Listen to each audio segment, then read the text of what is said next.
already downloaded yung picture kanina na sinasabi ko. And let's try natin ilagay siya dito sa sidebar. Asan na ba yun? So let me just try to close other tabs.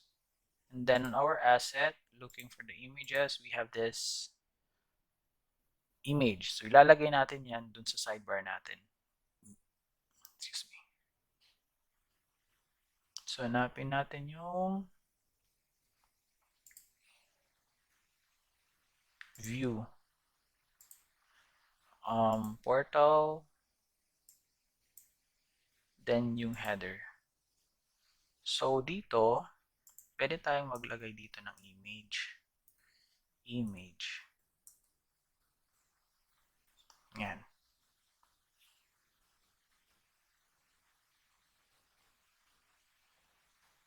And then, yung source, I'm going to use yung base URL dito.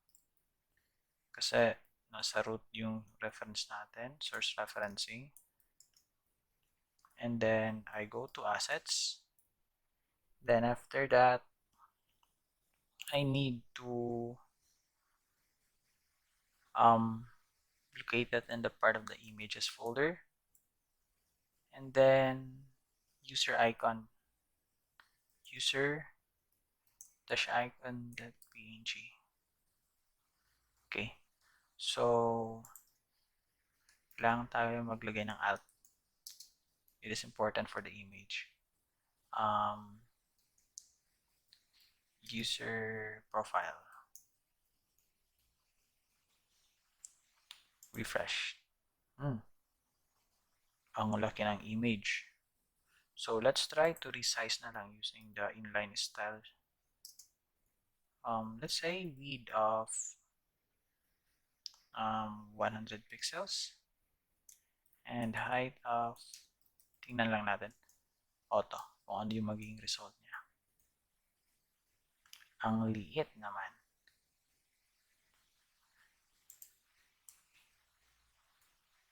$150. Okay. 200. Parang maliit pa rin. Tingnan yung 150. Yan. So, all I want this part is, gusto ko siyang maging center. Maybe I can use yung text center ng Bootstrap. Para siyang text kasi. Okay. Para ma-center ng bagya. Yan. So, let me try if mag-work yung image sa part ng maging bilog siya. Merong yung Bootstrap. I don't know, CSS yata. Images. Ito. So, we have this one. Let me try this to copy this one.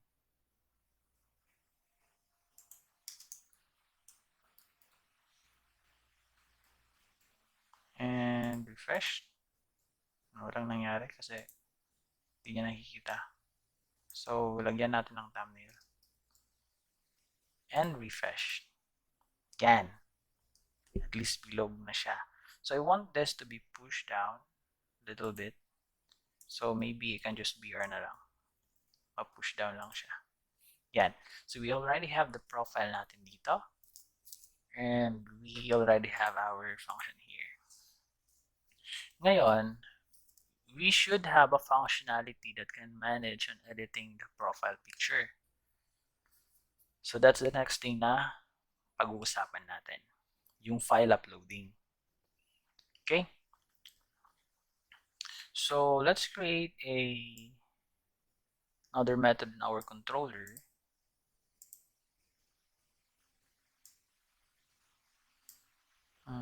Let me try to copy this one lang muna. It is part of the photo is part of the programming. Dito na lang. Tapos,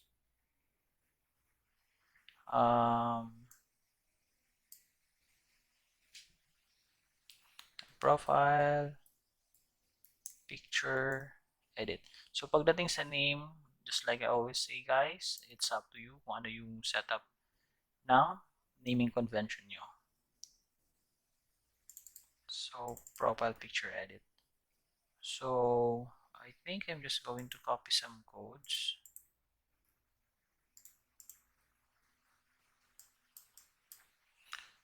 Palitan ko lang to na profile picture. So profile picture edit .php. Okay. So meron din tayong dito.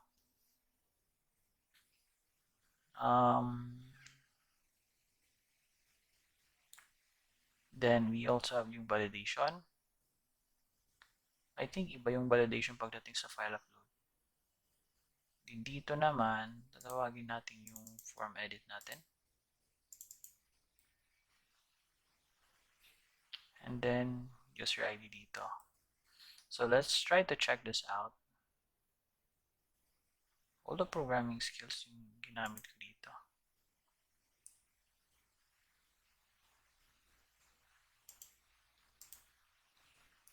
I'm just going to remove some of the form here. So, paano tayo mapupunta sa profile? So, yung plano ko is if we try to click this one, it will go there. So, therefore, we're going to make this as a link.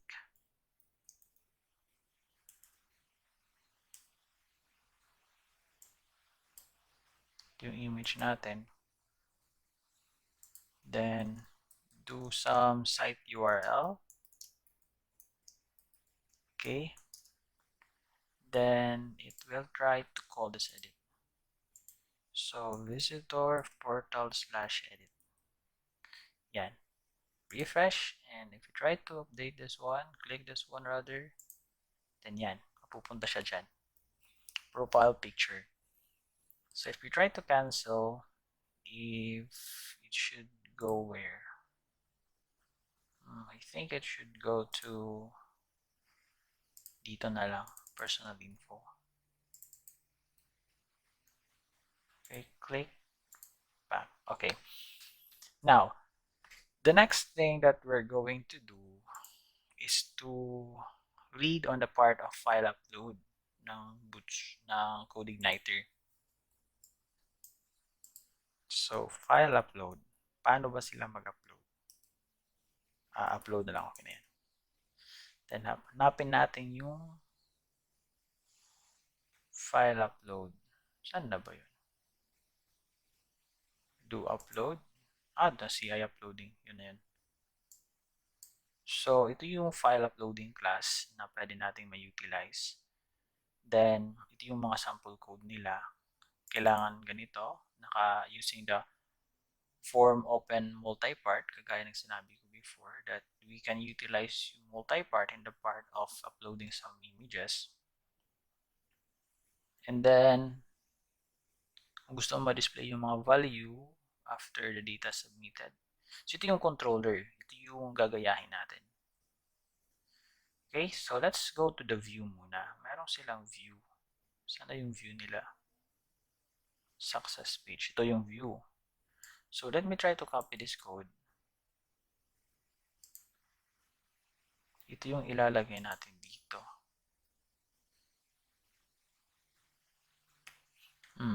Wait, I need to copy some form. Yung structure ng form.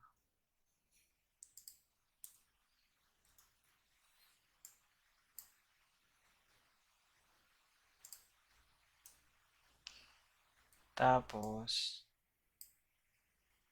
palitan ko to. Lagyan ko to ng form control. And then, yung name nila is profile picture. Di lang maglalagay ng size. So, dito, sabi natin upload your profile picture.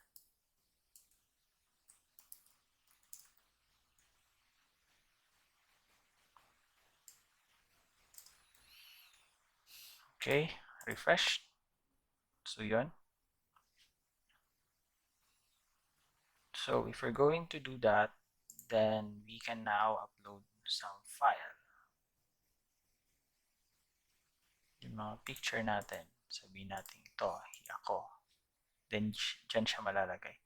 Ngayon, paano naman natin magagrab yung file that was submitted after my store sa system and malagay sa database yung file name? So let's go to the controller. Ito yung controller yung may process, may pakana on how to save yung file upload.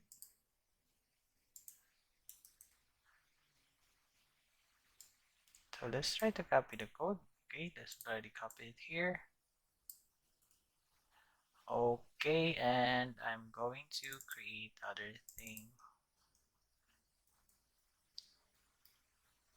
Submit.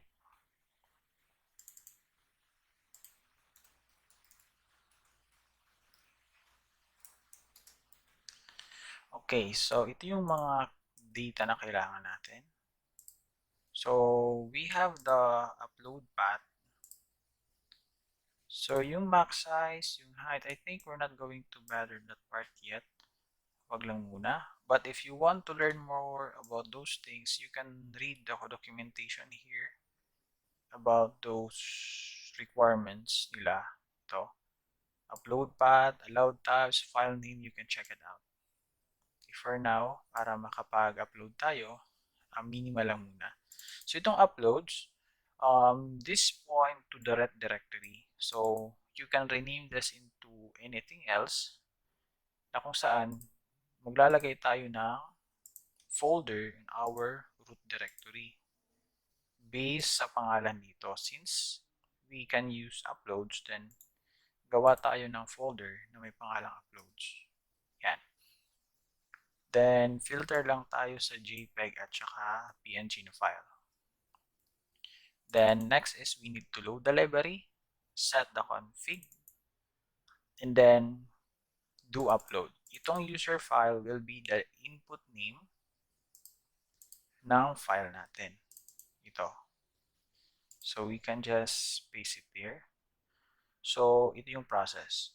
Once mag-process yung upload at hindi successful kasi nga naka-not operator tayo dito, we're going to send the error. Ito yung pag-send ng error.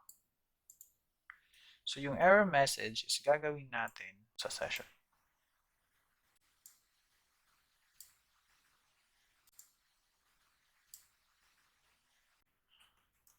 Then, sabihin natin tong this is submit error.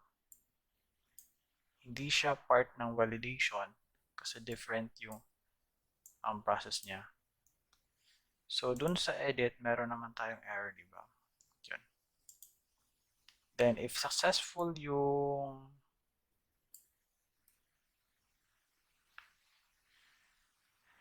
process natin, pwede nating i-upload na sa database. So, yung kukunin lang natin is hindi lahat ng data.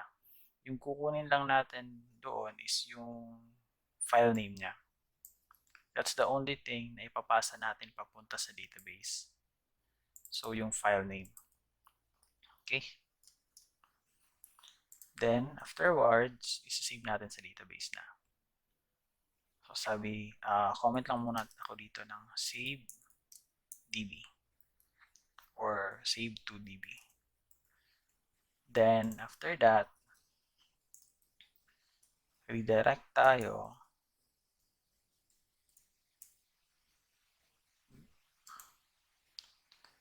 sabihin nating pabalik sa editing form.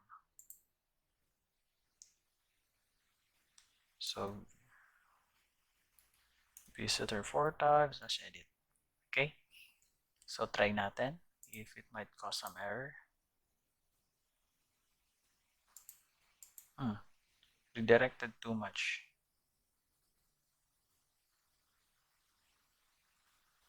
Oh, okay. So, I need to check as well. Hindi ko chinek kung nakasubmit yung form natin. Ano ba? We need to check. Kasi magkakaroon ng looping. Ano yung nangyayari? You try to call here, it include this one, and it will read this code. It will redirect back to this one. So that is an error. So we need to check as well if the form is already submitted. Na-delete ko kasi hindi ko kinapi yung code sa pag-submit ng form. Okay, so ganun. So let's try it again. Yan. So you did not select a file. So let me try to select a file and submit. So walang nangyari. So pero let's check the uploads kung may na-upload ba siya. First is let's check the logs. Do have any error? Wala namang error sa logs. So let's check this one. So nandito yung picture, which therefore successful yung file uploading natin. Ano yung kulang? Let's put a success message. Yan. So the data was the profile picture, or sabihin natin your profile picture was successfully saved. Okay, let's try it again.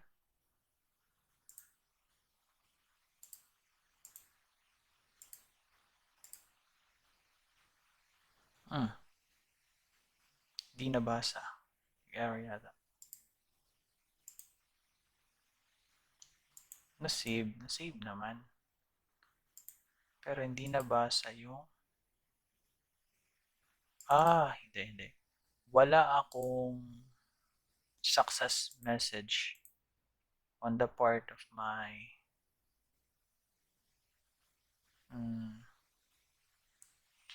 form. So let me try to copy some code here. Ito. Ilagay ko dito. Wala kasi akong form.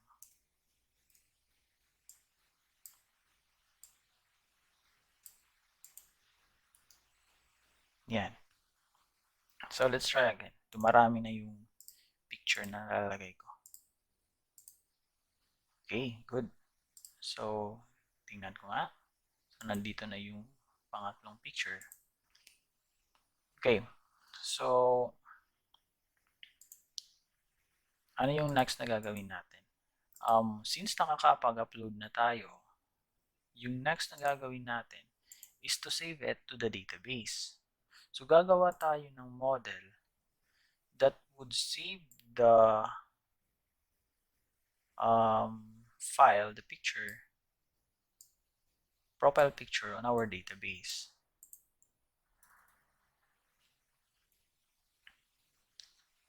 So, parang update din to actually. Update profile picture.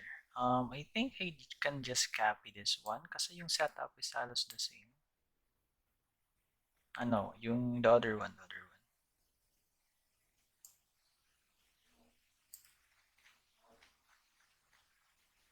Then, palitan ko to. Yan. Then, update profile picture. Post. So, on our editing form, we also have user ID, right? So, the next is we're going to pass the file name here.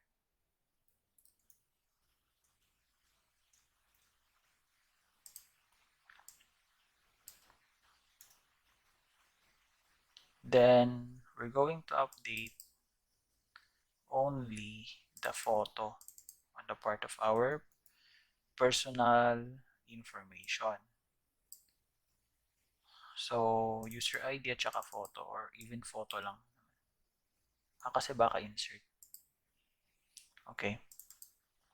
Check natin. Is user information exist? If yes, then update natin yung personal information using the data. Then return natin. If hindi, then we're going to insert a new record. Okay? So, tatawagin natin to doon sa ating portal, which is dito.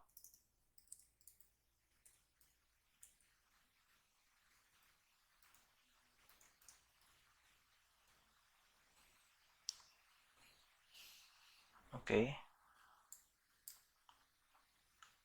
So we also have the response. We need response. Let me try to copy this one para madali yung pag-process natin. So it was kulang. I need to load the model. I need to load the model and pass the file name. Okay. Load the model, call the update post profile picture, set the file name here, call the method, and place here the successful message. And then if there's an error,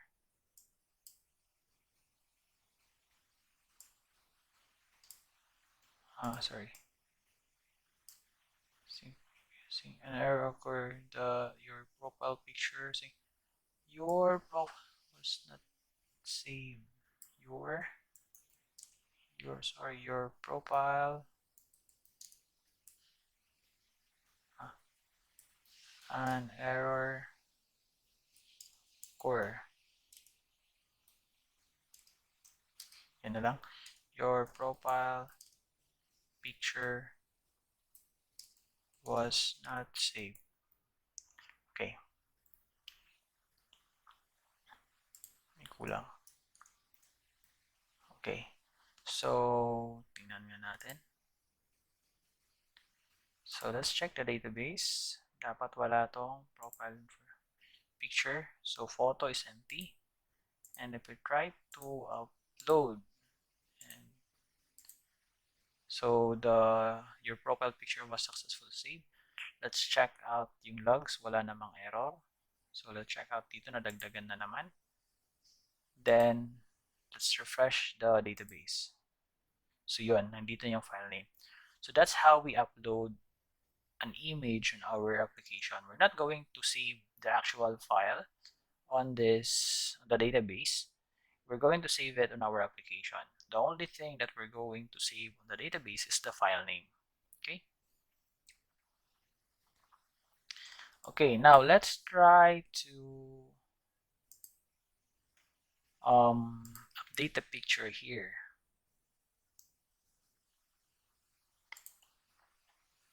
So it should be here. We're going to update this picture here.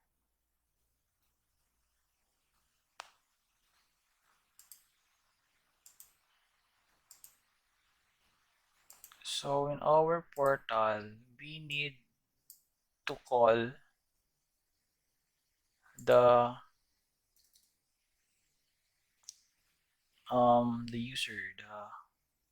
user information. We need to call this. I also need to load it first. So I need to call it so that we can retrieve the user information. Or I need to use it in other parts as well of the code. Or maybe we can set this on the session. No, it's not. It's bad. So maybe here, profile. Maybe it's not a profile. Information. But how it became global? Kasi it should be available in the part of the data. I think let's try to create a global variable here for the part of I mean not global, but a variable for the controller. so that we can easily set the data. Data this, data, ganun. So that here we're going to place it something like that, and para kahit saan mang method available yung profile, kasi hindi siya magiging available doon.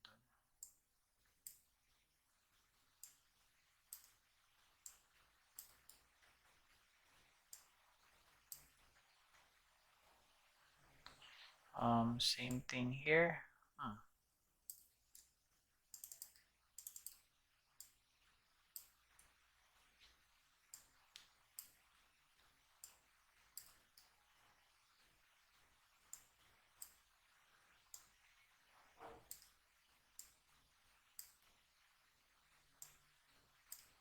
Okay, few more to go.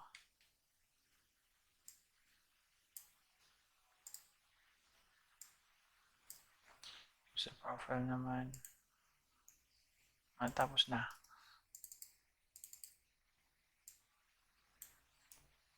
Okay, then data, we're going to pass it here. Okay, so let's try this one. I hope it will not cause an error. Refresh, no. Check this one, check. Save, okay. This one, merong error dito. Undefined variable skills on the part of the programming skills. Okay, mali talaga. We're not going to pass that one. We're going past whole data. Refresh, okay. Refresh, save. Okay, it works. This one. You did not select any data. File to upload. Okay, cool. Refresh. Now, we're going to update this one. On our header, so let's have a index if statement here. If profile personal information photo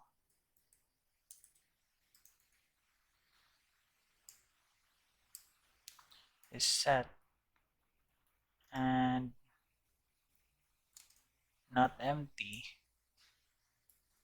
then ito yung magiging source of image natin. So natin image img source, but we're going to use the base URL.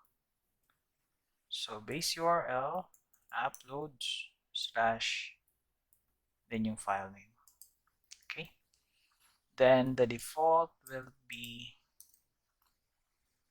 of course, this one.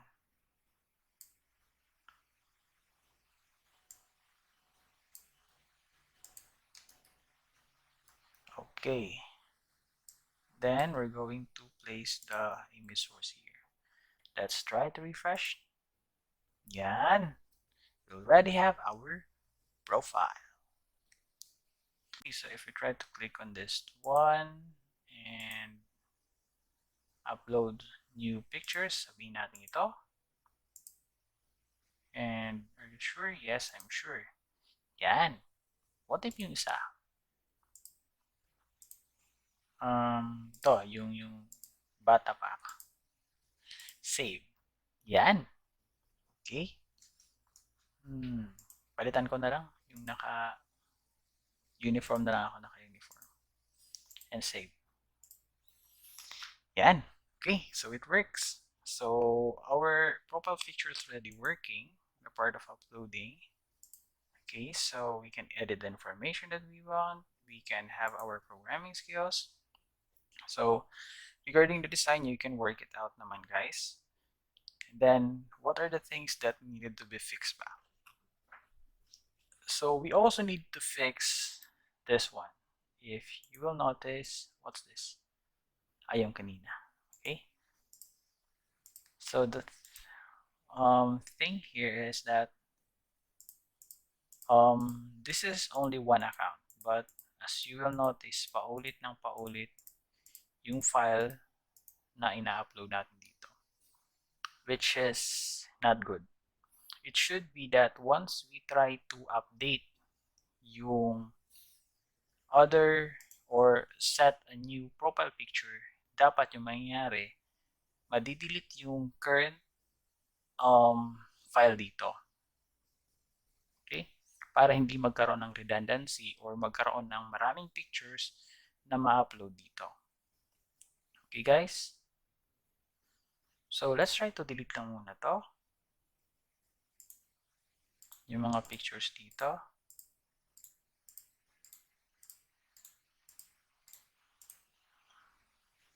Okay, so trying to refresh. Hindi siya minam. Let's try to check the logs. So page not found. Yes, hindi siya na-exist. So we need to check as well. Ito. We need to check this one if this particular file truly exists. So in what way na pag-check natin yan if it truly exists, or baka katulad na ginawa ko, dinelete ko yung mga file wherein yung mga photo na to is na-hang.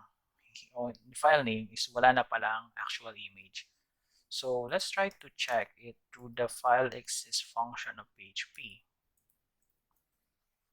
File exists, yung file name.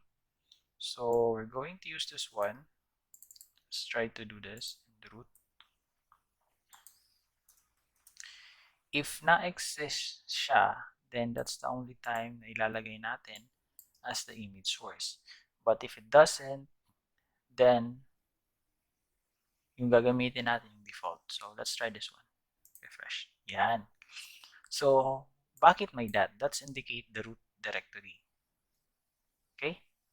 So if ever wala ng picture, i-display natin yung default picture natin. Okay?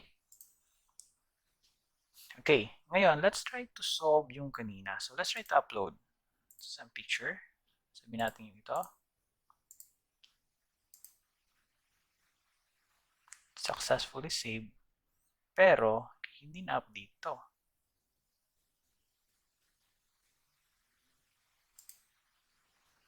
My pic. Na-update ba sa database? Let's try to check the database. My pic.jpg. Nandun naman. So why is that hindi na-update yung picture? So mayroon pa ring error. We need to solve this one. Yung tanong, nakakapasok ba siya dito? So let's try to echo if nagiging true ba yung statement na to. So nasa debugging na tayo na part. So yes, nakakapasok siya. Therefore, the profile picture exists and hindi siya empty. Yung tanong dito, is the file exist? Or tama ba tong approach na ginagawa ko? Okay? So this is the root directory. I need to check yung root. Paano i-check yung root? Kung lalagay ko dyan, or nito, let's try to check. Yun. Ito pala yung tama. Yung kanina mali.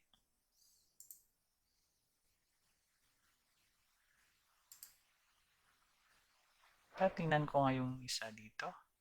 Yung file upload natin. Ayun, tama. Ito yung file upload. Ito yung I'm planning to copy. So, nakulangan ako ng isang slash. So, yun.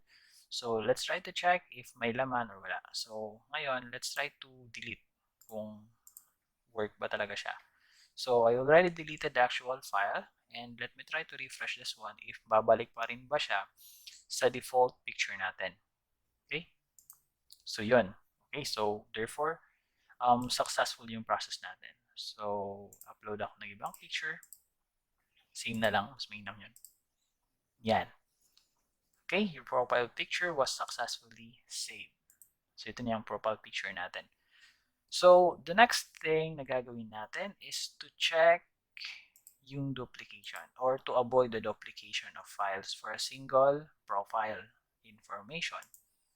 So, ano yung gagawin natin? Saan tayo magmamanage ng ganon? First na ginagawa dito is trying to upload. Okay? So, before natin okay na yan, kahit ma-upload siya, yung gagawin natin, before ma-save or ma-update yung database, I want na ma-delete muna yung previous picture. Okay? So, paano ba yung pag-delete ng previous picture? So, first thing is, I need to create tayo ng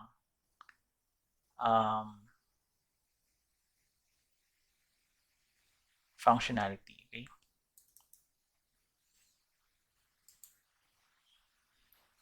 Sabihin natin public function delete actual profile picture.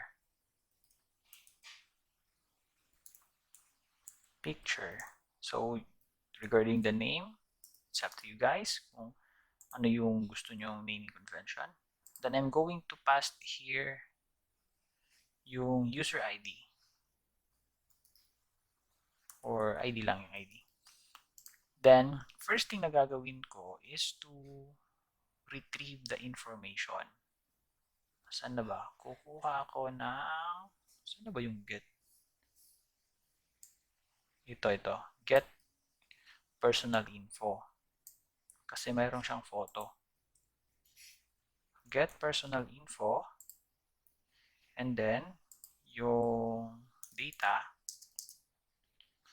Then that data, if ever hindi siya null, then, or, ito na lang, kasi hindi talaga siya mag-null. Mayroon kasi tayong default data na pinapasa. Ito na lang. If ito nakaset and hindi siya empty,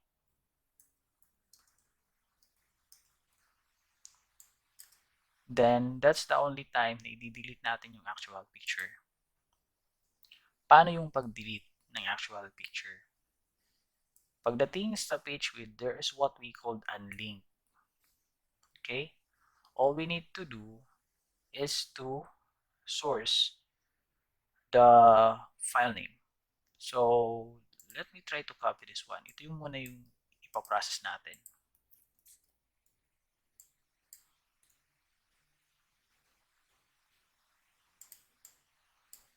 We're going to check first the image.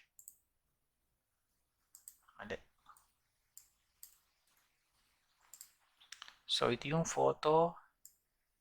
Let me have this. Sabihin natin yung path. Then, yung data picture or photo is this one.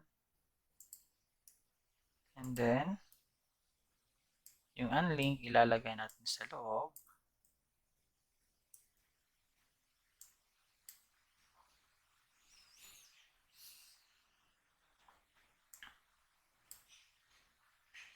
Okay. And then, i-check natin dito yung path. If the path exists, then unlink natin. Okay? So, ano ba yung sinasabing unlink? Let's try to search. Ano yung unlink? This is unlink sa PHP manual. Let's try to check it out. So, unlink deletes file name similar to the UNIX unlink function. An e-warning level occur will be generated on failure. So, ano yung return? Return true on success, false on failure. Okay? So, pwede nating i-return na lang to. Then, kung hindi na-exist, we can just return true. Okay? So, yun ang process. So, delete a file name. So, sabihin natin yung file name na lang to instead of path. Okay? Delete a file name naman. Okay? So, check natin yung photo kung may laman or nakaset. Then, kung hindi siya empty, Then we're going to set it to the variable para isa lang yung reference natin dito. Then let's try to check first if the file exists. If it exists, then that's the only time that we're going to delete. And ito na yung tatawagin natin dito sa taas.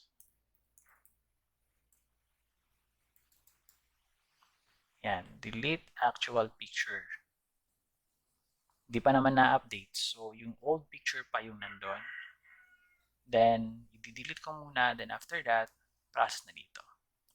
Regardless successful o hindi. Okay? So, let's try that one. So, currently, mayroong akong isang my picture. And if I try to upload this one and save, so walang error. Let's try to check the logs. User level 27. Is this new? 257. Delete ko lang, delete. Hindi na delete. So possible it is an error. Sige nga. Isa pa. So yun, error nga. So undefined variable ID. Okay. Tama naman. So we need to pass the user ID. Okay.